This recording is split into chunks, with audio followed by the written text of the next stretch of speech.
During my daughter's parent-teacher conference, the principal slid me a photo and asked, "Is this the man who picks her up?" It was my brother who died in 2019. I'm an only child. I stared at the photo for 10 seconds before my brain could process what I was seeing. The man was wearing a navy jacket I'd picked out for my brother's funeral. "Ma'am, do you know this person?" Principal Hayes asked. My 7-year-old daughter Lily sat next to me, swinging her legs. I looked at her, then back at the photo. "Where did you get this?" "Security camera. He's been picking Lily up every Tuesday and Thursday for 3 weeks." My hands started shaking. That's not possible. The man in the photo was my brother James. Same dark hair, same scar above his eyebrow. But James died in 2019. Car accident. I identified his body. I watched them lower his casket. "Lily," I turned to her slowly, "who's been picking you up?" She smiled. "Uncle Jamie. He takes me for ice cream and we go to the park." The room started spinning. "Uncle Jamie? He said you told him to pick me up because you were busy. He's really nice. He knows I don't like strawberry ice cream." My throat closed up. James and I used to joke about how weird it was that I hated strawberry. Principal Hayes leaned forward. "Mrs. Bennett, if this man is not authorized, we need to call the police right now." I grabbed my phone and pulled up an old photo of James. I showed it to Hayes. "This is my brother. He died in a car accident in 2019. Her face went pale. "That's the same man in our footage." "I know, and I'm an only child. There's no twin." Hayes called 911. While she talked to dispatch, I knelt in front of Lily. "Sweetheart, what else does Uncle Jamie talk about?" "He asks about school and you. He says he misses you so much. Sometimes he looks really sad." "What else?" "He asks where we live." I told him the blue house on Maple Street. He said he already knew that. My stomach turned. This person knew where we lived. 3 officers arrived. They pulled up the security footage. There he was, standing by the flagpole at 3:15 p.m.,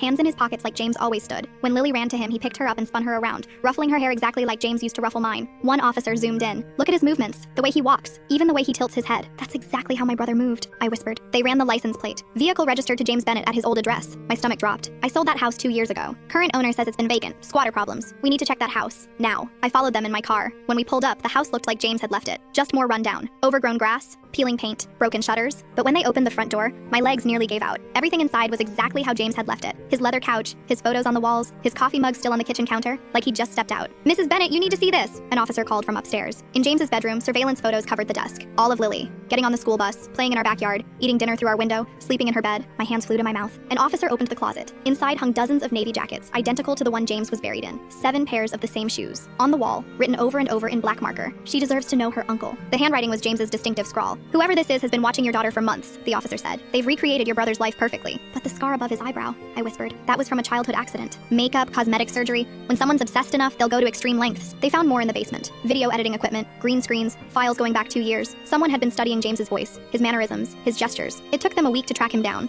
James's best friend from college, Derek, a guy I'd met maybe twice. After James died, Derek had a complete mental breakdown. He'd convinced himself that he could keep James alive by becoming him. When they arrested him outside a grocery store, Derek was wearing the navy jacket and carrying ice cream. He'd been on his way to pick up Lily again. He kept repeating the same words as they handcuffed him. She needed her uncle. I was helping. She deserved to know him. Lily's in therapy now. The counselor says she's handling it better than most kids would, but she still asks when Uncle Jamie is coming back. She doesn't understand why he can't visit anymore. I don't know how to explain to a 7-year-old that the man she spent weeks with, the man who knew her favorite flavors and made her laugh, was never her uncle at all. Just someone who loved my brother so much he tried to become him, and almost succeeded.